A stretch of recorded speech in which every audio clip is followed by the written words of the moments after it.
అతిథుల పరిచయం శ్రీ గోసాల శ్రీనివాస్ గారు, విశ్లేషకులు, ప్రముఖ న్యాయవాది. శ్రీ తాడిపత్తి చంద్రశేఖర్ గారు, వైఎస్ఆర్ కాంగ్రెస్ పార్టీ నేత, ఎర్రగొండపాలెం నుంచి పోటీ చేస్తున్నటువంటి అభ్యర్థి.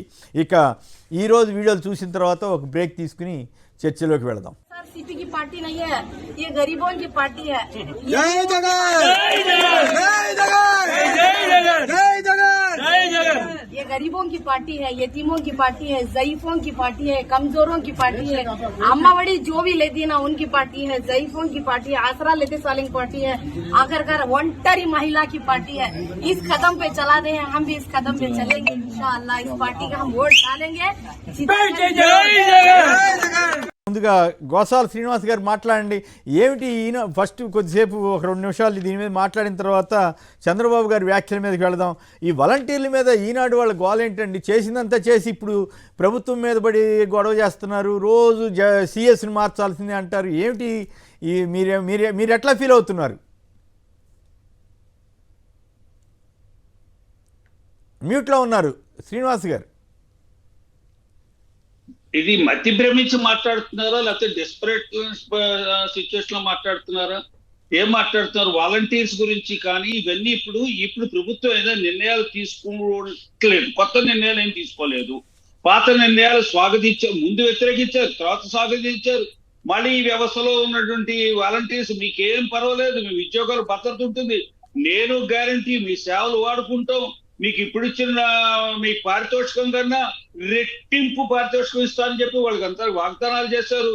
అబ్బాయి ఇది కొనసాగుతుంది, వ్యవస్థ కొనసాగుతుంది, వ్యవస్థ శుభ్రంగా పనిచేస్తుంది, బాగా శుభ్రంగా పనిచేస్తుంది అంటే కదండి పారితోషికం రెట్టింపు ఇస్తా అంటారు. బాగా వారి సేవలు నచ్చే కదా అంటారు. వాళ్ళ సేవలు నచ్చపోతే ఆ మాట అనరు కదా. ఆ మాట అంతా ప్రజల్ని ఎంత అమాయకులు అనుకుంటున్నారా? ఎవరిని అమాయకులు అనుకుంటున్నారు? వ్యవస్థల అమాయకులు అనుకుంటున్నారా? ప్రజల అమాయకులు అనుకుంటున్నారా? లేకపోతే ఆంధ్ర ప్రజలకి రాజకీయ విజ్ఞత లేదనుకుంటున్నారు, కనీస జ్ఞానం లేదనుకుంటున్నారా? అసలు అసమానం మనమే చెప్పాలా ఆయన మాటల మీద తప్పులన్నీ? ఆయన మాటల మీద తప్పులు మాట్లాడుకుంటున్నారు ప్రజలు. ఈనాడు అనేది ఒక పత్రికగా వ్యవహరిస్తే బాగుంటుందండి. ఈనాడే కదా, ఏ పత్రిక అయినా సరే ఓ పత్రికగా వ్యవహరించాలి. అంతేగాని ప్రతి గడికొక కన్ఫ్రంటరేషన్. రాజకీయాలంటే కన్ఫ్రంటరేషన్ కాదు, రాజకీయాలు అంటే వివాదాలు సృష్టించడం కాదు. మీరు మీ విధానాల్ని చక్కగా చెప్పుకోండి. అట్లా కాదు గోసాల గారు, ఇక్కడ పాయింట్ ఏంటంటే ఎన్నికల సంఘం పలానా రకంగా ఇవ్వండి అని చెప్పింది. ఇళ్ళకెళ్ళి ఇవ్వమని చెప్పట్లేదు కదా. ఇళ్ళకెళ్ళి వీళ్ళు ఎందుకు రాయరు? చంద్రబాబు గారు, రామోజీ గారు, నిమ్మగడ్డ రమేష్ వీళ్ళు రాయొచ్చు కదా. అయ్యా మళ్ళీ వాలంటీర్లు కాకపోతే పలానా వాళ్ళ ద్వారా పంపించండి అని చెప్పొచ్చు కదా. వాళ్ళు బ్యాంకులు ఏమంటే వీళ్ళు బ్యాంకులు వేస్తున్నారంట, మళ్ళీ కావాలని వేస్తున్నారని తప్పుడు ప్రచారం. అసలు ఎందుకు వద్దని చెప్పారు? అసలు ఇళ్ళకే వెళ్తానికి వీలు లేదన్నాళ్ళు ఇప్పుడు ఇళ్ళకి ఎట్లా పంపించమని అడుగుతున్నారు? అంటే వీళ్ళే తుది నిర్ణేతలు, వీళ్ళే ఎన్నికల కమిషన్ కాదు. వీళ్ళేదో కంప్లైంట్ ఇచ్చారు, నిమ్మగడ్డ రమేష్ గారి చేత ఒక పిటిషన్ వేయించారు, అక్కడ డైరెక్షన్ తెచ్చుకున్నారు. ఓకే, ఎన్నికల కమిషన్ ఆ డైరెక్షన్ ఇచ్చింది, ఆ డైరెక్షన్ ప్రకారమే నడవండి అనేప్పటికీ అసలు ఈ వాలంటీర్స్ దూరంగా పెట్టండి ప్రజా జీవనం నుంచి అన్నారు. దూరంగా పెట్టేశారు. ఇప్పుడేమో మరి ఎలాగ అందుతుంది బాధితులకి? వాళ్ళు ఏమంటారు, వాళ్ళు ఎవరైతే ఉన్నారో వాళ్ళకి 4 రూపాయలు టీ డబ్బులు, ఒక గంజి నీళ్ళు అందాలి కదా, బ్యాంకుల ద్వారా అందిస్తున్నారు. అబ్బాయి బ్యాంకుల ద్వారా వస్తే ప్రజాసేవ డైరెక్ట్ గా ఏ పేదవాడి ఇంటికి వెళ్ళి తలుపు తట్టకూడదు, ఏ పేదవాడి ఇంట్లోకి వెళ్ళకూడదు. అంచేది వాళ్ళ ఉద్దేశం పూర్తిగా పేదవాడికి సహాయం అందకూడదు. ప్రభుత్వ యంత్రం, ప్రభుత్వం యొక్క సాధారణ పరిపాలన కూడా కుంటుపడిపోవాలా?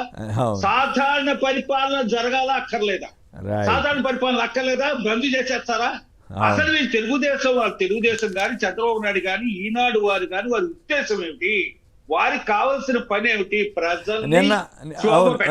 నిన్న గోసాల్ గారు, నిన్న ఒక మిత్రుడు ఎవరు అన్నారు, ఈనాడు వాళ్ళు వాళ్ళని వీళ్ళని పెట్టి పేపర్ బాయ్స్ని పెట్టి ఎందుకు సప్లై చేయటం, వాళ్ళ స్టాఫ్ని తీసుకొచ్చి సప్లై చేయించవచ్చు కదా పేపర్లు అని అంటే నాకు నవ్వు వచ్చింది. అంటే వీళ్ళు ఎంత అధ్వానంగా వ్యవహరిస్తున్నారు. కొనుక్కున్న వాళ్ళందరూ కూడా రామోజీరావు గారి ఇంటికి వెళ్ళి ఒక పత్రిక పట్టుకోవాలనలేదు. పత్రిక అంతా ఎవరికి కావాల్సిన పత్రికలు వాళ్ళే వచ్చి మా దగ్గరికి వచ్చి పట్టుకెళ్ళండి అని. ఒక నిజంగా మీరు అన్నట్టు కరెక్ట్ అండి. ఒక పత్రిక ఏదైతే ఉందో పాఠకుడికి చేరడానికి ఒక వ్యవస్థ ఉంది, ఆ వ్యవస్థ ప్రకారం జరగాలి. పంపిణీ వ్యవస్థ, నిత్యావసర వస్తువులు పంపిణీ వ్యవస్థకు ఒక వ్యవస్థ ఉంది. అదే ప్రభుత్వం యొక్క ఏదైతే వెల్ఫేర్ స్కీమ్స్ ఉన్నాయో అవి పేద ప్రజలకు అందడానికి ఒక వ్యవస్థ పనిచేయాలి. ఇప్పుడు బ్యాంకులు అప్పులు ఇస్తున్నాయి కదా, ఆగిపోతాయా? అలా కాదు, వాళ్ళకి నిర్దిష్టంగా దేని మీద అవగాహన ఉందా లేకపోతే కన్ఫ్యూజ్ చేస్తారా? వాళ్ళ కన్ఫ్యూజన్ లో ఉంటారు, నో డౌట్. వాళ్ళకి ఏ క్లారిటీ లేదు, సాధారణ పరిపాలన మీద క్లారిటీ లేదు, ప్రజా సంక్షేమం మీద క్లారిటీ లేదు. ప్రభుత్వం అంటే ప్రభుత్వం ఉందండి, ప్రభుత్వం చచ్చిపోలేదు, ప్రభుత్వం పనిచేస్తుంది. అట్లా కాదు రామోజీరావు తన రిపోర్టర్ని ఎవరన్నా, సబ్-ఎడిటర్ని ఎవరన్నా చీఫ్ సెక్రటరీ పెట్టుకోవాలి, తన దగ్గర ఉండే సెక్యూరిటీ వాళ్ళని ఎవరన్నా డీజీపీగా పెట్టుకుని రాజ్యం వేలాలనో ఏంటో మరి ఆయన దిక్మాల రాత్రులు. మళ్ళీ ఒకసారి రాజ్యాంగాన్ని కూడా సస్పెండ్ చేసేద్దాం అనుకుంటున్నారు. అదే సొంత రాజ్యాంగం అమలు చేయాలని సత్యనారాయణమూర్తి గారు, అమలాపురం సత్యనారాయణమూర్తి గారు చెప్పండి. వాలంటీర్లకు సంబంధించి మళ్ళీ ఈనాడు పిచ్చి రాతలు రాస్తోంది, మీరేమంటారు? ఎన్నికల సంఘం చెప్పినా కూడా ఏదో సిఎస్ని బదిలీ చేయాలంట, అర్జెంటుగా వాళ్ళ మనుషులను ఎవరిని వేయాలంట. అందరికీ నమస్కారం అండి. చంద్రబాబు నాయుడు గారు అంటారు జగన్ ని చంపేస్తే ఏం చేస్తారు అని. అవును, అంటే ఈయన చంపేస్తే ఏం చేస్తాడండి ఈయన? వద్దొద్దు ఆయన పిచ్చి మాటలు మాట్లాడు. నో ఆయన ఏదో పిచ్చి మాటలు మాట్లాడాడని మనం మాట్లాడుకోబోతూ మనం ఇట్లాంటివి మాట్లాడకూడదు. ఇప్పుడు ఆయన మాటలు చూస్తుంటే అప్పుడు రాళ్ళుచ్చి కొట్టండి అని చెప్పినట్టుగా ఎవరినో పురమాయించాడు కదండి. Right, okay. చంపడానికి కూడా ఎవరినో పురమాయించాడని అనుమానం అండి. మాట్లాడి ఈ విషయం మీద ఎన్నికల కమిషన్ చాలా సీరియస్ గా తీసుకోవాలండి. అది ఎన్నికల కమిషన్ కూడా పాపం వాళ్ళు ఏదడితే చేస్తుంది, కానీ ఇట్లాంటి వాటి మీద ఎక్కడ పెద్ద పట్టించుకోవట్లేదు. అట్లా అందుకోసమే కదా చంద్రబాబు గారు పొత్తు పెట్టుకుంది బీజేపీ వాళ్ళతో. పురుషోత్తమ్ రెడ్డి గారు ప్రముఖ విశ్లేషకులు, రాయలసీమ మేధావుల ఫోరం కన్వీనర్, వారు మాట్లాడతారు. నమస్కారం. పెన్షన్ మరియు వాలంటీర్ల చుట్టూ ఇప్పుడు రాజకీయం నడుస్తుంది. అవును, పెన్షన్ కి సంబంధించి నిన్న మిత్రపక్షాల కూటమి చీఫ్ సెక్రటరీ గారిని కలిసి కొన్ని ఆరోపణలు కూడా చేసేస్తున్నారు. అసలు పెన్షన్ ఇంటింటికి పంచాలంట, వేరే సిబ్బందితో పంచాలంట. నా పాయింట్ ఏంటంటే రెండు మూడు అంశాలు చర్చించాలి సార్. ఒకటి, అసలు పెన్షన్ అనేది 55 నెలలుగా అమల్లో ఉన్నటువంటి ప్రభుత్వ విధానం, కరెక్ట్, వాలంటీర్లతో కలిపిన విధానం. అసలు దీన్ని మార్చే అధికారం ఎలక్షన్ కమిషన్ కి లేదు. First point. కొత్త రాజకీయ ప్రభావితం చేసే నిర్ణయాలను మార్చొచ్చు కానీ ఇంప్లిమెంటేషన్ ఉన్నదాన్ని మాత్రమే ఒక ఆశ్చర్యం కలిగింది. First point. రెండో పాయింట్ ఏంటంటే ఈ రోజు కనీసం 1,65,000 మంది ట్రైన్డ్ వాలంటీర్లతో 66 లక్షల మందికి పంపిణీ చేస్తున్న వ్యవస్థను ఆలాపడం ఆపారు. దారేసి కొత్త సిబ్బందితో పరిచయం చేయమంటే ఎలా చేయాలి? మీకు మొదట 1,60,000 ట్రైనింగ్ ఇచ్చారు. ట్రైనింగ్ ఇచ్చినా కూడా మొదట 2.5 లక్షల మంది వాలంటీర్లు 2 లక్షల మంది వాలంటీర్లను ట్రైనింగ్ ఇచ్చినా కూడా మొదట 6 నెలలు తడబాట్లు వచ్చినాయి. అలాంటిది ఆలాపడం వల్ల ఆపేసి కొత్త సిబ్బందితో చేయమనడం కరెక్టా? చేస్తే అది సదనంగా జరుగుతుందా? రెండో పాయింట్ లో మిత్రపక్షాల కూటమి ఒక సూటిగా ఒక ప్రశ్న వేయాలి సార్. వాళ్ళు ఏమంటున్నారు, మేము అధికారంలోకి వస్తే వాలంటీర్ల సిస్టమ్ కొనసాగిస్తాం మరియు 5,000 నుంచి 10,000 రూపాయలు జీతం పెంచుతాం అంటున్నారు. అంత నమ్మకం ఆ వ్యవస్థ మీద ఉన్నప్పుడు ఈరోజు మే నెలలో పనిచేసిన 9 లేని వాళ్ళే ఏప్రిల్, మే, జూన్ మాత్రం వీళ్ళు పంచకూడదట. వాళ్ళు అధికారంలోకి వస్తే చేస్తారంట. ఎట్లా నమ్మాలి వీళ్ళు? అంటే ఈ రోజు నమ్మకం లేని వ్యవస్థ పట్ల రేపు మీరు అధికారంలోకి వస్తే చేస్తారా? కాబట్టి ఖచ్చితంగా ఆంధ్రప్రదేశ్ ప్రభుత్వం గట్టిగా అవసరమైతే ఎలక్షన్ కమిషన్ పంపాలి. ఎట్లా సాధ్యం? అలాంటప్పుడు మీకు వద్దనుకున్నప్పుడు వాలంటీర్లు ఇస్తారు, ఆల్రెడీ అందుబాటులో ఉన్నారు కదా. కాదు సిఎస్ని అర్జెంటుగా మార్చేయాలంటే, డీజీపీని మార్చేయాలంటే రామోజీరావు గారు సొంత స్టాఫ్ని పెట్టుకుంటా అంట. మీకేమైనా ఎందుకు మార్చాలి సార్? ఇప్పుడు చీఫ్ సెక్రటరీని గతంలో మార్చారు కాబట్టి ఇప్పుడు మార్చమంటారు. గతంలో చీఫ్ సెక్రటరీ ఎలక్షన్ కమిషన్ ఆదేశాలు పాటించలేదు.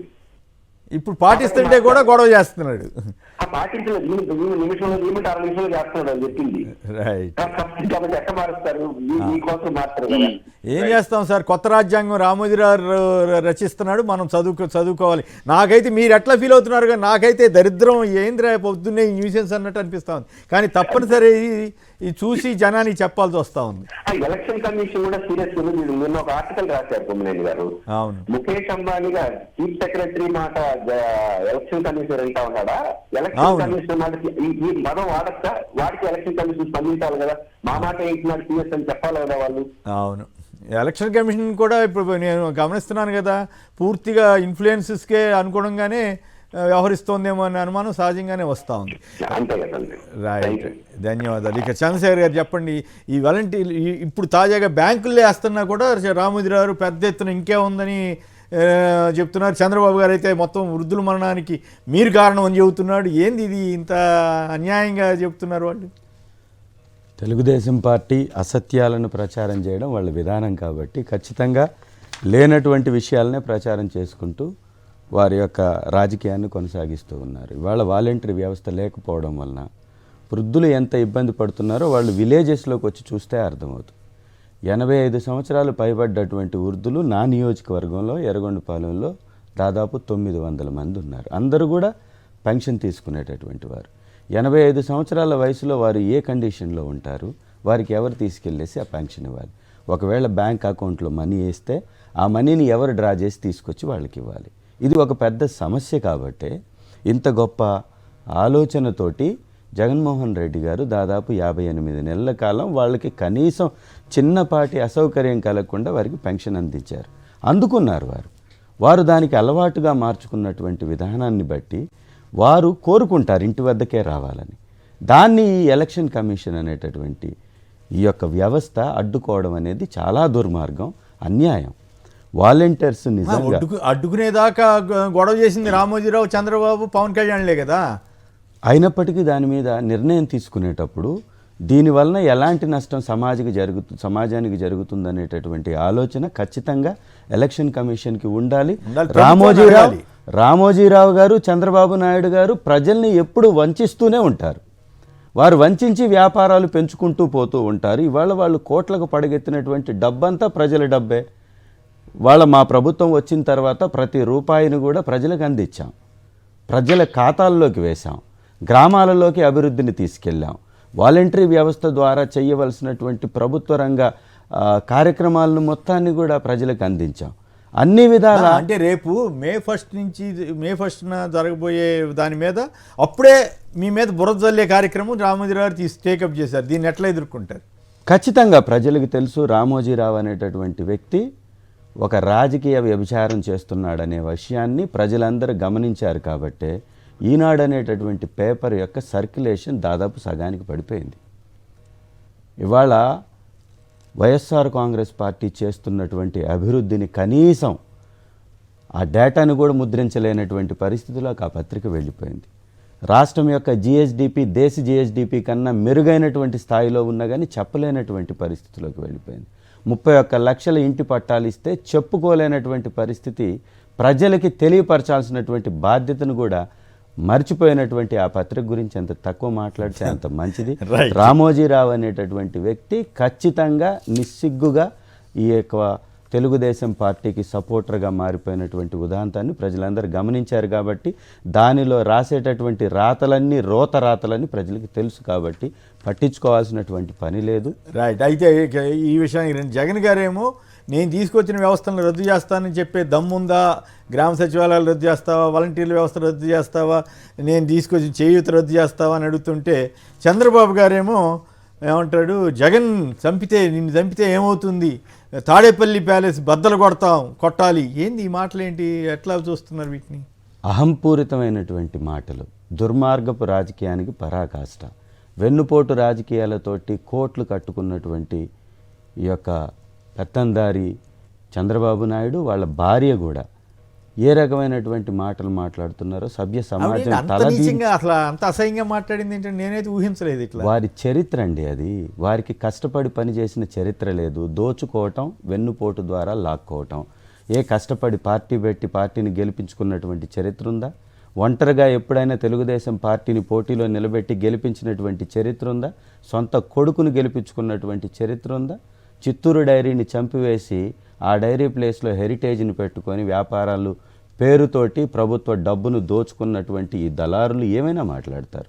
ఒక రాయితోటి దాడి చేసి ముఖ్యమంత్రి గారికి దెబ్బ తగిలితే దాన్ని కూడా గేలీలాగా మాట్లాడేటటువంటి దురహంకార పూరితమైన వ్యవహార సరళి ఆయన సొంతం. చంద్రబాబు నాయుడు వాళ్ళ చంపేస్తాము అని సీఎం గారిని అంత పెద్ద మాట మాట్లాడారు అంటే ఎంత ఆక్రోశం, ఎంత కక్ష, ఎంత ద్వేషం జగన్మోహన్ రెడ్డి గారి మీద నింపుకున్నారో దానికి ఆ యొక్క మాటలే ఉదాహరణ. ఖచ్చితంగా ఇలాంటి అహంకపూరిత ధోరణి ఉన్నటువంటి ఈ పెత్తందారిని ఓటనే ఆయుధంతో తరిమి కొట్టాల్సినటువంటి అవసరం ఉంది. ఈ చంద్రబాబు నాయుడు ప్రతిసారి కూడా ఈ రకంగా రెచ్చగొట్టి ఉద్రేకపరిచి ఈ యొక్క రాజకీయం చేస్తున్న దాన్ని ఎన్నికల కమిషన్ కూడా సీరియస్గా తీసుకోవాలి. జగన్మోహన్ రెడ్డి గారు మీకు మంచి జరిగితేనే ఓటేయమని ఒకవైపున మాట్లాడుతుంటే మిమ్మల్ని చంపేసి రాజకీయం చేస్తానని వీళ్ళు మాట్లాడడం, ఇది ఏ రకమైనటువంటి నీచ రాజకీయం ప్రజలు కూడా అర్థం చేసుకోవాలి. కాబట్టి వైఎస్ఆర్ కాంగ్రెస్ పార్టీ గతంలో 5 సంవత్సరాల్లో ఎలాంటి పరిపాలన అందించారో దానికి మెరుగైన పరిపాలన అందించడానికి మా మేనిఫెస్టోను కూడా రిలీజ్ చేసాం, ప్రజల వద్దకు తీసుకెళ్తున్నాం. ఇలాంటి దురహంకార మాటలు మాట్లాడే చంద్రబాబు నాయుడు గారి యొక్క రాజకీయానికి ఇక చెల్లు చీటీ పాడడానికి ప్రజలు సిద్ధంగా ఉన్నారు. రైట్. ఇదే సందర్భంలో ఒక మిత్రుడు ఎవరో పంపించారు ఒక ఇంట్రెస్టింగ్ విషయం. ఈయన ఏదో కర్నూలులోనూ ఎక్కడేదో మాట్లాడుతా రెడ్లకే ఎక్కువ ఇచ్చాడు సీట్లు అది అనేది అన్నాడంట. అయితే విశేషం ఏంటంటే అతను పంపించిన సమాచారం ప్రకారం నరసరావుపేట లోక్సభ నియోజకవర్గంలో 1, 2, 3, 4, 5 కమ్మాస్కి ఇచ్చాడంట. కమ్మాస్కి ఇచ్చాడు, ఒక కాపు, ఒక రెడ్డి, ఒక వడ్డెర వీళ్ళకి ఇచ్చారంట. అది మాత్రం చెప్పరండి. అట్లాగే గుంటూరు లోక్సభలో అయితే 1, 2, 3, 4, 5 కమ్మాస్కి ఇచ్చారంట.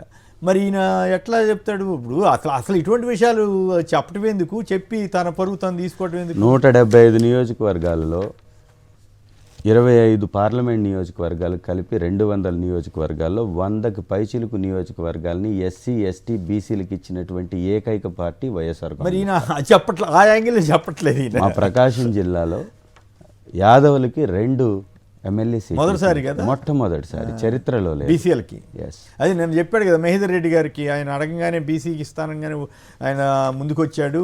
ఇవాళ ఒక కమ్మ మీద నరసరావుపేట ఎంపీ స్థానంలో ఒక బీసీని యాదవ్ సామాజిక వర్గం అనిల్ కుమార్ గారిని నిలబెట్టినటువంటి ఘనుడు జగన్ అన్న. రైట్. ఎలా సమర్థించుకుంటారు వీళ్ళు వాటిని? ఓకే. శంకర్ ప్రసాద్ గారు ఖమ్మం. శంకర్ ప్రసాద్ గారు నమస్కారం, మాట్లాడండి. సార్ నమస్కారం సార్. నమస్కారం. నిన్న అది చంద్రబాబు నాయుడు గారు మాట్లాడినటువంటి మాట సార్ చాలా ఏమైనటువంటి సార్ అది. అవును, ఏందో ఆయన పిచ్చి కరోనాకి నేనే ప్రారంభోత్సవం చేశానంటాడు. భారత రాజ్యాంగాన్ని 200 మంది సభ్యులు అంబేద్కర్ గారి ప్రెసిడెన్సీలో చేసినటువంటి రాజ్యాంగాన్ని అపహాస్యం చేస్తూ మనకి ఇచ్చినటువంటి మొట్టమొదటిది ఏంటి సార్, భారతదేశంలో ఉన్నటువంటి ప్రతి ఒక్క పౌరుడు జీవించేటటువంటి హక్కు ఉన్నది సార్. ఆ హక్కుని హరించేటటువంటి మాట మాట్లాడినటువంటి ఎంత దుర్మార్గం సార్ అది. అంత ముందు ఒక రోజేమో రాళ్ళు ఇందాక సజ్జల్ గారు చెప్పారు కదా, సత్వం కలిగినటువంటి వాళ్ళకి కోర్టులు మరణ శిక్ష విధించినా గానీ రాష్ట్రపతి వాళ్ళ క్షమాశిక్షతో వదిలిపెట్టేటటువంటి రాజ్యాంగం కలిగినటువంటి దేశం సార్ మనది. ఓకే, రైట్ అండి. ఇక మన గోసాల్ గారు చెప్పండి, ఏమిటి ఇట్లా మాట్లాడచ్చు? 14 ఏళ్ళు ముఖ్యమంత్రి, 16 ఏళ్ళు ప్రతిపక్ష నేత, నా అంత సీనియర్ లేడని చెప్పి ఆయన కరోనా నేనే ప్రారంభించానంటాడు. జగన్ ఎందుకు చంపితే ఏమవుద్దంటాడు. ఏంది ఈ మాటలు, ఏంది ఈ గొడవ? తాడేపల్లికి ప్యాలెస్ని బద్దలు కొట్టాలంటాడు. ఏంది అంత కసి కక్ష? అట్లా మాట్లాడొచ్చా? అతని మీద కేసులు పెట్టే అవకాశం ఉందా? కేసులు పెట్టిన ఎన్నికల సంఘం కూడా ఏం పెద్ద సీరియస్గా తీసుకున్నట్లేదు ఆయన విషయంలో మాత్రం. ఆయనకున్న ఇన్ఫ్లుయెన్స్ అటువంటిదా? అంటే మనం అప్పుడే ఆ నిర్ణయానికి వచ్చేస్తే ప్రజలు భయపడిపోతారండి. ప్రజలు వ్యవస్థ అంతా ఆయన ఎదురు పెట్టేసుకున్నాడేమో అనుకుంటారు. మనం కూడా అలా ఏమో, నాకైతే అమాయకులు కొన్ని పరిణామాలు చూసిన తర్వాత పోలీసుల్ని మార్చడం, ఇవన్నీ అవసరం సందర్భం లేని వాళ్ళని మార్చడం, ఇవన్నీ చూసిన తర్వాత డౌట్ వస్తుంది. ఆయన సీఎం గా ఉన్నప్పుడు మాత్రం వెంకటేశ్వరరావు గారిని ఎన్నికల కమిషన్ హ్యాండ్ ఓవర్ చేయలేదు. ఏమంటే నా special security officer, chief officer అన్నారు. అసలు ఎన్నికల కమిషన్ కి ప్రతి బంట్రోతు నుంచి అటెండర్ దగ్గర నుంచి చీఫ్ సెక్రటరీ దాకా హ్యాండ్ ఓవర్ చేసేయాలి. ఎన్నికల కమిషన్ యొక్క స్వాధీనంలో వెళ్ళిపోతారు. ప్రత్యేకమైన వ్యక్తులు ఆయన దగ్గర పెట్టుకుంటారు. ఇప్పుడు పూర్తిగా ఎన్నికల కమిషన్ స్వాధీనంలో గడిపోయింది. ఒక్క మాట నుంచి చెప్తాను నేను ఒక్కొక్కటి. ప్రజల వద్దకు పాలన అనేవాడు కదండి. ఇప్పుడు ప్రజల వద్దకు పాలన లేకుండా మధ్యస్థంగా అడ్డుగోడ కట్టేసి పోసేసాడు ఆయన. ప్రజల దగ్గరికి ఏ పాలన వెళ్ళలా. ప్రజల దగ్గర పాలన వెళ్ళకపోతే ఎన్నికలు వచ్చాయి కాబట్టి ప్రజల నుంచి దూరం చేసేస్తారా పరిపాలన నుంచి. రెండో విషయం చెప్తానండి. ఆయన వీడియో చూశానండి, వీడియో పూర్తిగా చూశాను. 2 సార్లు 3 సార్లు చదివాను. ఆయన విచారణల దర్యాప్తులో ఉన్న విషయాన్ని వివేకానంద రెడ్డి గారి హత్య కేసుకు సంబంధించి విషయాలు బహిరంగ సభలో ఎన్నికల ప్రచారంలో మాట్లాడారు. మాట్లాడకూడదని ఎన్నికల కమిషన్ మళ్ళీ మళ్ళీ మళ్ళీ చెప్పింది. విచారణలో దర్యాప్తులో ఉన్న విషయాన్ని ఈ నెల నిర్ణయిస్తూ పక్కదారి పట్టిస్తాడు, ప్రజలను మభ్య పెడతాడు, ప్రజలను పక్కదారి పట్టిస్తాడు. ఆ విధంగా రాజకీయ అంశంగా ఎలా తయారు చేస్తాడు? అది రాజకీయ అంశం తానే కాదు కాబట్టి దాన్ని పక్కదారి పట్టించాడు. మరి స్కిల్ డెవలప్మెంట్ కేసు ఈయన అరెస్ట్ అయిన విషయాలు మాట్లాడతాను. నేను రాజకీయ పార్టీ సభ్యుడిని కాదు, నేను పోటీ చేయట్లేదు, నా మీద ఎటువంటి ఆంక్షలు లేవు, నేను మాట్లాడతా. మరి మాట్లాడతాను, నేను మాట్లాడుతూ, నాకు స్వేచ్ఛ ఉంది. కానీ ఇతను మాట్లాడుతున్నాడు వివేకానంద రెడ్డి అది మాట్లాడితే మాట్లాడాడు. జగన్ చంపటం అంటే చంపుతాను అంటూ ఏంటండి? అక్కడికి వస్తున్నాను. వివేకం అనే సినిమా చూసారా అని ప్రజలు అడుగుతున్నాడండి. వివేకం అనే సినిమా ఈయన తీశాడు, దాన్ని ప్రమోట్ చేసుకుందిగా, లేకపోతే అది సిబిఐ దర్యాప్తు కన్నా భిన్నమైందా? సిబిఐ దర్యాప్తుని న్యాయస్థానంలో కూడా ఇన్ఫ్లుయెన్స్ చేయడానికి సినిమా తీసాడా? న్యాయవాదిగా నాకున్న డౌట్లు. మొత్తం వ్యవస్థను ఇన్ఫ్లుయెన్స్ చేయడానికి సినిమా చూశాడు, అందుకే చూసారా చూడండి అంటున్నాడు. రెండు, ఆయన ఎవరున్నారు? చంద్రబాబు నాయుడు గారు ప్రజలు ఎవరున్నారు? మిమ్మల్ని కూడా చంపుతాడు ఈయన అదో మాట అన్నాడు. ఈ జగన్మోహన్ రెడ్డి గారు మిమ్మల్ని కూడా చంపేస్తాడు అన్నాడు. ఆ మాట మాట్లాడచ్చండి. రెండో విషయం మాట్లాడి, జగన్మోహన్ రెడ్డి నేను చంపితే ఎలా ఉంటుంది అవుతుంది అని అడిగాడు. ఇన్ని రకాలుగా ఎందుకు మాట్లాడుతున్నాడు? ఎందుకు మా స్పృహ కోల్పోయాడా? మతిస్థిమితం తప్పిందా? అసలే హత్యలు చేసి బాంబర్ది ఏదైనా నేరంలో ఇరుక్కుంటే మతిస్థిమితం తప్పింది అని చెప్పి సర్టిఫికేట్ తీసుకుని నేరాల నుంచి బయటపడుతున్నారు. అసలు మతిస్థిమితం తప్పిన వాళ్ళు ఎన్నికల్లో పోటీ చేయడానికి వీల్లేదు. ఒకవేళ మతిస్థిమితం ఈయనకి వచ్చి ఈయన అందరి మీద ఈ హత్య ప్రయత్నం చేసి అదంతా జగన్మోహన్ రెడ్డి గారి మీద నెపం మోపుదానికి సిద్ధంగా ఉన్నాడా? రాళ్ళిచ్చి కొట్టండి, దాడి చేయండి అని చెప్పాడు. దాడి చెయ్యండి, ప్రజల్ని రెచ్చగొడుతున్నాడు. ప్రజాస్వామ్య దేశంలో ఒక రాజకీయ పార్టీ గుర్తింపును రద్దు చేయాలి. ప్రజల్ని రెచ్చగొట్టాడంటే అది మీరేమిటి? ఉగ్రవాదం, తీవ్రవాదం. నువ్వు ఏ రకంగా ప్రజాస్వామ్య దేశంలో ఉంటూ ప్రజాస్వామ్యబద్ధంగా ఎన్నికలు నిర్వహిస్తుంటే ఎలక్షన్ కమిషన్ అయ్యా, ఎలక్షన్ కమిషనర్కి నా విన్నపం, మీరు ఎవరైతే హింసని ప్రేరేపిస్తారో వారిని ఎన్నికల నుంచి సస్పెండ్ చేయాలి, లేదా వాళ్ళ ఎన్నికలని రద్దు చేయాలి, ఆ పార్టీని గుర్తింపు రద్దు చేయాలి. మూడో విషయం చెప్తున్నానండి. ఈయన ఒక నేరస్తుడు. చంపడం, చచ్చిపోతారు, మీరు చచ్చిపోతే ఏమిటి, మిమ్మల్ని చంపేస్తే ఏమిటి, ఇవన్నీ మాట్లాడేటంటే ఒక నేర ప్రవృత్తిని ప్రమోట్ చేస్తున్నాడు. ఒక నేర హింసాత్మకమైన వాతావరణాన్ని ప్రమోట్ చేస్తున్నాడు. హింసను పాదం ఎందుకు వచ్చింది ఒట్లోంచి? చచ్చిపోతారు, మీకు చచ్చిపోతే దిక్కేటి, నువ్వు చచ్చిపోతే ఏం చేస్తావు, నిన్ను చంపేస్తే ఏం చేస్తావు? అసలు చంపడమే. అసలు ప్రజా సంక్షేమం గురించి మాట్లాడింది లేదు. వారు వస్తే ప్రజలకు ఏం చేస్తారో మాట్లాడింది లేదు. ఇవాళ ప్రజా సమస్యల గురించి మాట్లాడింది లేదు. అసలు నీ ప్రజా సమస్యల గురించి తెలీదు, అసలు ప్రజల గురించి తెలీదు. నీ పార్టీ విధానాలు చెప్పుకునే దిక్కే లేదు. మీరు శ్రీనివాస్ గారు, మీరు వినుంటారు కదా జగన్ గారి స్పీచ్లో ఎక్కడైనా సరే కనీసం ఆ నియోజకవర్గంలో పోటీ చేస్తున్న తెలుగుదేశం అభ్యర్థుల గురించి కూడా మాట్లాడట్లేదు ఆయన. కేవలం విధానాలు వీటి గురించే మాట్లాడుతున్నాను. నేను చాలా జాగ్రత్తగా అబ్జర్వ్ చేసి మీతోటి మిమ్మల్ని అడుగుతున్నాను అనమాట.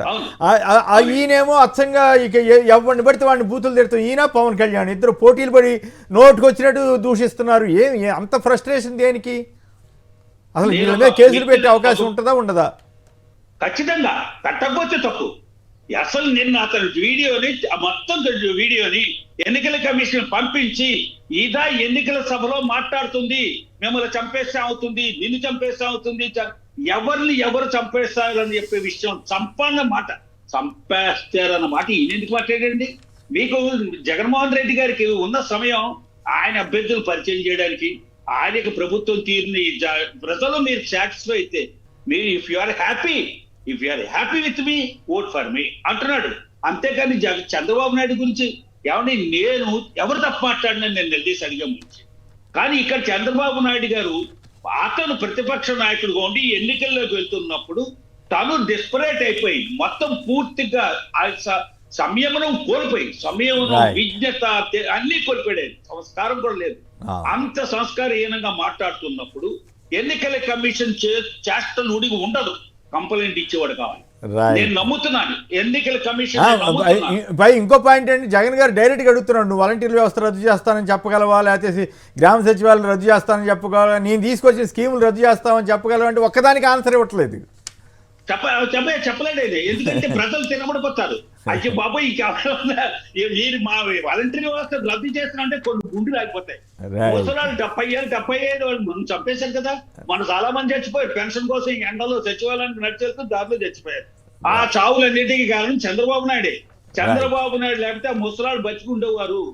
చాలా మందికి ఇప్పుడు ఆయన రద్దు చేస్తారు అన్నారంటే కొన్ని వందల గుండెలు ఆగిపోతాయి, నిజంగా ఆగిపోతాయి. కాబట్టి ఇప్పుడు నా రిక్వెస్ట్ ఎన్నికల కమిషన్ పర్సనల్ గా నా రిక్వెస్ట్ అయితే అడ్వకేట్ సోమోటోగా కేసు చేసుకోండి, సోమోటోగా కేసు రిజిస్టర్ చేయండి అతని మీద. వెంటనే అతన్ని సంజయ్ అడగండి, నోటీస్ ఇవ్వండి.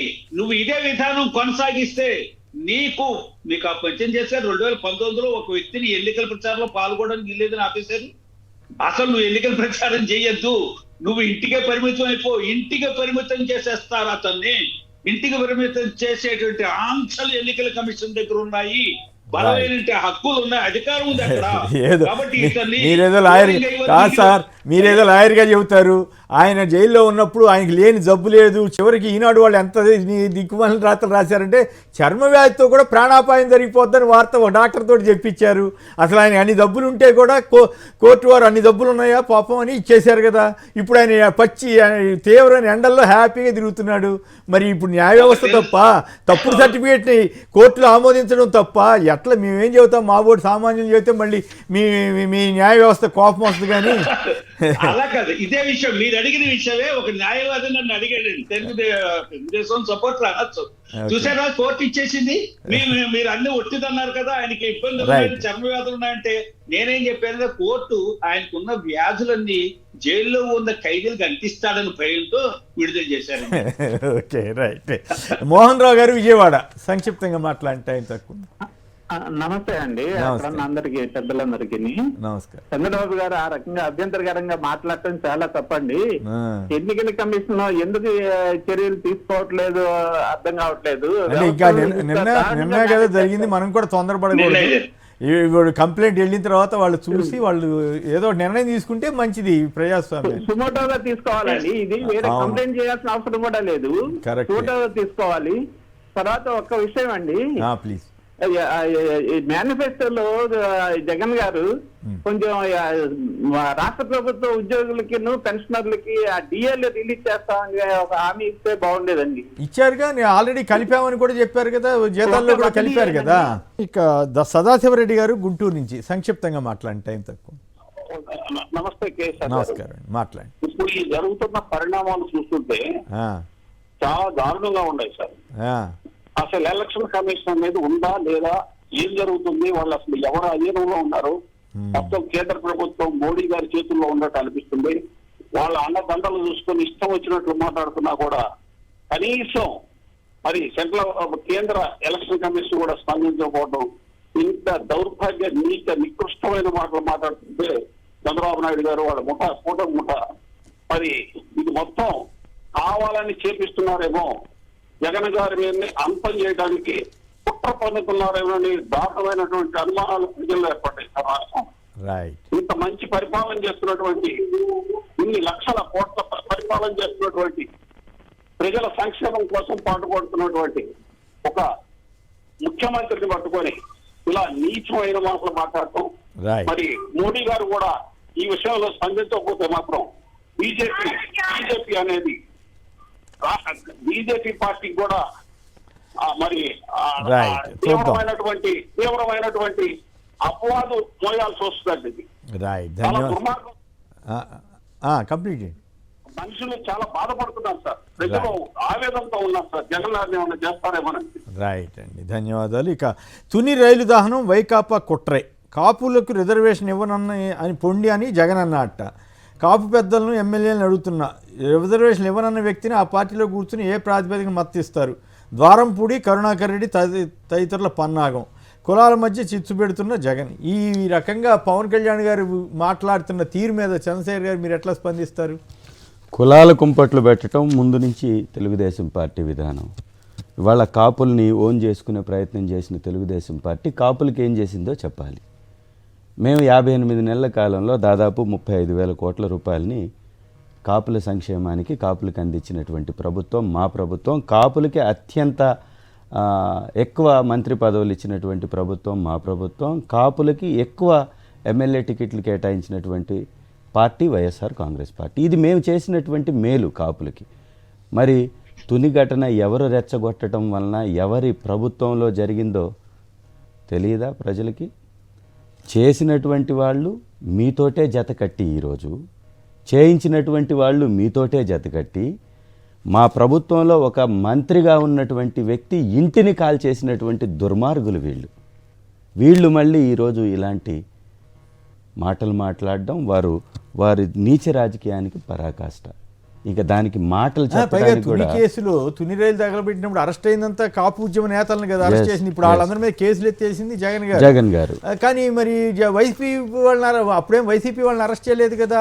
రాయలసీమ గోండాలనేమో చంద్రబాబు గారు వెంటనే వచ్చి ఒక పక్క రైలు తగలబడుతుంటే వచ్చి ఈయన ప్రెస్ కాన్ఫరెన్స్ పెట్టి చెప్పాడు. మరి ఎట్లా ఈ పవన్ కళ్యాణ్ గారు తెలిసి కూడా కావాలని అబద్ధాలు చెబుతున్నాడా ఏమిటి అసలు? ఇది నీతి నియమాలు లేని, చిరంజీవి గారి గురించి కూడా మీరు విన్నారు కదా. నీతి నియమాలు సిద్ధాంతాలు లేనటువంటి వ్యక్తి పవన్ కళ్యాణ్. చిరంజీవి గారిది మీరు చూపిస్తున్నప్పుడు ఆ బయటలో కింద వారిని గౌరవిస్తూ చిరంజీవి గారే వచ్చి నన్ను హక్కును చేర్చుకొని భారతమ్మ గారే నాకు వడ్డించారని చెప్తే భోజనం పెట్టలేదు, అవమానపరిచారు, దండం పెట్టలేదని చెప్పేటటువంటి అజ్ఞానితోటి ఏం మాట్లాడతాం? రాజకీయాలకి ఒక నీచ స్థితిని దిగజార్చినటువంటి వ్యక్తి పవన్ కళ్యాణ్. తూర్పుగోదావరి జిల్లాలో చాలా రాజకీయాల్లో ఈయన చెప్పే విషయాలు నమ్ముతారా? రాజకీయాల్లో వ్యాపారి, నటుడు. రాజకీయాలలో వ్యాపారం చేయడం, నటించటం అతనికే తగింది. అది ఇవాళ ఎంతటి మాటనైనా మాట్లాడేటటువంటి వ్యక్తి. చొక్కాలు చించి కొట్టండి, తరిమి తన్నండి, పేకలు బిసికి చంపండి అన్నటువంటి వ్యక్తి ఏమైనా మాట్లాడతాడు కదా. ఏ ఘటన మీద అతను స్పందించాడో ప్రతి ఘటన మనం అడ్రస్ చేసి అక్కడ ప్రజలకు మేలు చేశాం. ఈ రాష్ట్రంలో ఏ సమస్య ఉందో ప్రతి సమస్య మీద స్పందించినటువంటి ప్రభుత్వం వైఎస్ఆర్ కాంగ్రెస్ పార్టీ ప్రభుత్వం. అది తెలుగుదేశం ఏం చేస్తే మళ్ళీ దాని చంకలోకి ఎక్కాడో చెప్పాలి కదా. తెలుగుదేశం, బీజేపీ ఈ యొక్క రాష్ట్రాన్ని సర్వనాశనం చేశాయని చెప్పినటువంటి ఈ వ్యక్తి, మాట్లాడినటువంటి ఈ వ్యక్తి, తిట్టినటువంటి ఈ వ్యక్తి ఎంతగా అమ్ముడు పోయాడో కూడా ప్రజలకు చెప్పాలి. ఎందుకు వారితోటి జత కట్టాడో కూడా ప్రజలకు చెప్పాలి. కాపులను మోసం చేస్తూ, దగా చేస్తూ, వంచిస్తూ వ్యాపారం చేస్తున్నటువంటి పవన్ కళ్యాణ్ని కాపులు ఖచ్చితంగా బహిష్కరించాల్సినటువంటి అవసరం ఉంది. ఎందుకంటే కాపు సమాజం ఎదుగుదలకి ఈయన అడ్డుకట్టగా మారినటువంటి పరిస్థితి.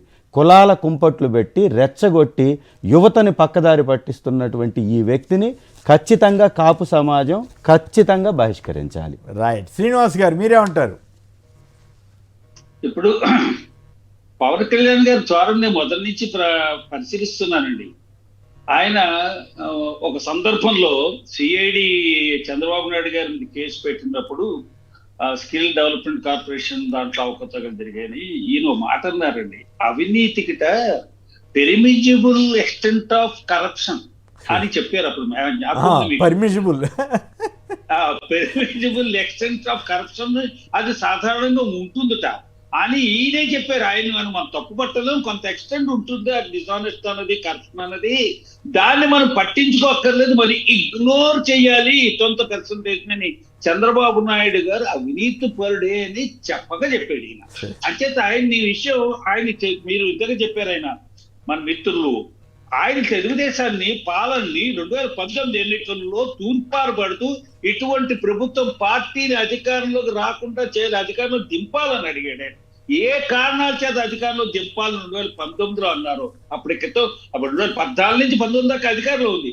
ఈ కొత్తగా ఆయన పుట్టుకొచ్చిన ప్రేమ ఏమిటి? ఎందుకు ఆయనలో మార్పు చూశారు? ఏం మార్పు ఆయన చూసి ఇప్పుడు ప్రతిపాదిస్తున్నారు? ఇంకొక విషయం చెప్తున్నారండి ఆయన. మనకి ఎన్నికలు పోటీ చేసి ఇప్పుడు అన్నారు, నాకు బలం లేదు, నేను అన్ని స్థానాల్లో పోటీ చేయలేను, నాకు విశ్వాసం లేదు, నన్ను ఓడించారు అన్నాడండి. ఆయన ప్రజల్ని నమ్మరు, పార్టీని నమ్మరు. పార్టీలో ఉన్న వాళ్ళు ఉంటే ఉండి పోతే పోండి అంటాడు ఆయన. ఆయన పార్టీలో ఎంతమంది వెళ్ళిపోయినా సరే పార్టీ పర్లేదు, నాకు చంద్రబాబు నాయుడు గారు ఉంటే అంటారు. అసలు రాజకీయాలకి పని చేయని వ్యక్తి ఎవరిని ఉన్నారంటే నాకు ఆ నటుడుగా ఆయనంటే చాలా అభిమానం. నటుడుగా అతనికి మంచి, ఎందుకంటే చిన్నపిల్లలందరూ ఎంజాయ్ చేస్తారు అతని సినిమాని. కానీ రాజకీయాలు కూడా అటువంటి చిన్నపిల్లలు ఉన్న రాజకీయాలు కాదు. ఇక్కడ ఎంజాయ్ చేయడానికి, ఫన్ ఎంజాయ్ చేయడానికి ఇక్కడ Right. అందరూ కూడా వయోజనులు ఉంటారు రాజకీయాలు. Okay. కాబట్టి ఆయన ఏ ధోరణిలో ప్రవర్తిస్తున్నారు. ఇప్పుడు నిన్న చంద్రబాబు నాయుడు గారు మాట్లాడిన మాటల మీద పవన్ కళ్యాణ్ గారు ఏ విధంగా స్పందిస్తారో చూడాలి. ఎందుకు స్పందిస్తాడు సరే వాళ్ళే ఎందుకు స్పందిస్తాడు అందుకని ఇది అంటే పెరిమిజిబుల్ ఎక్స్టెన్షన్ అంటాడని నాకు అనేది ఏంటంటే ఇదంతా కూడా Right. ఆయన ఇష్టం వచ్చేది మాట్లాడుతూ పెరిమిజిబుల్ ఎక్స్టెన్షన్ అంటారు. రైట్. ఫైనల్గా చెప్పండి, ఒక్క నిమిషం ఫైనల్గా చెప్పండి చంద్రశేఖర్ గారు, ఎర్రగొండపాలెం నుంచి మీరు పోటీ చేస్తున్నారు కదా, ఎలా ఉంది మీ విజయావకాశాలు ఎలా ఉన్నాయి? అద్భుతంగా ఉంది సార్. ఖచ్చితంగా గతంలో వచ్చిన మెజారిటీని క్రాస్ చేస్తాం. ఎర్రగొండపాలెంకి అభివృద్ధిని తీసుకొచ్చింది వైఎస్ఆర్ కాంగ్రెస్ పార్టీ ప్రభుత్వం ద్వారా తప్ప అంతకుముందు ప్రభుత్వాలు ఎప్పుడు పశ్చిమ ప్రాంతాన్ని ఖచ్చితంగా వదిలేసినటువంటి పరిస్థితి అక్కడ ఉంది. ఇప్పుడు అద్భుతమైనటువంటి డెవలప్మెంట్ అక్కడ కొనసాగుతూ ఉంది.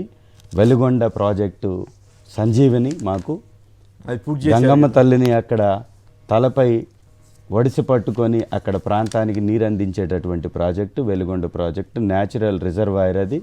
కొండల మధ్య చిన్న గోడల్ని నిర్మించడం ద్వారా 53 టీఎంసీల వాటర్ని అక్కడ స్టోర్ చేసేటటువంటి బ్రహ్మాండమైన ప్రాజెక్ట్. అది కంప్లీట్ చేసినటువంటి ప్రభుత్వం మాది. 100 సంవత్సరాల చరిత్రలో ఎవరు కూడా ఏ ప్రభుత్వం కూడా పశ్చిమ ప్రకాశాన్ని పట్టించుకున్న పాపానుభూల. మా ప్రభుత్వ హయాంలో 2 సొరంగాలను కంప్లీట్ చేసాం, వెలుగొండ ప్రాజెక్ట్ కంప్లీట్ చేశాం. కాబట్టి వెలుగొండ ప్రాజెక్టులోకి వాటర్ చేరితే వ్యవసాయ ఆధారిత ప్రాంతమైనటువంటి మా ప్రాంతం సస్యశ్యామలం అవుతుంది. 4,73,000 ఎకరాలకి సాగునీరు వస్తుంది, 15 లక్షల మందికి తాగునీరు వస్తుంది, 3 జిల్లాలకి వరప్రధానిగా మారుతున్న ఆ ప్రాజెక్టు కంప్లీట్ చేసిన చరిత్ర మాది. కాబట్టి అక్కడ ప్రజలు ఖచ్చితంగా వైఎస్ఆర్ కాంగ్రెస్ పార్టీ వైపునే ఉన్నారు. బలంగా మేము గెలుపు నమోదు చేసి జగనన్నకి బహుమతిగా ఇవ్వబోతున్నాం. రైట్. ఓకే. చంద్రశేఖర్ గారు, తాడిపల్లి చంద్రశేఖర్ గారు, గోసాల శ్రీనివాస్ గారు పలువురు మాట్లాడారు. అందరికి కూడా ధన్యవాదాలు. ఇది నేటి వార్తా విశ్లేషణ కార్యక్రమం. నమస్కారం. మా నమ్మకం నువ్వే జగన్, మా నమ్మకం నువ్వే జగన్, మా నమ్మకం నువ్వే జగన్. నమ్మకం నువ్వే జగన్, నమ్మకం నిన్నే జగన్.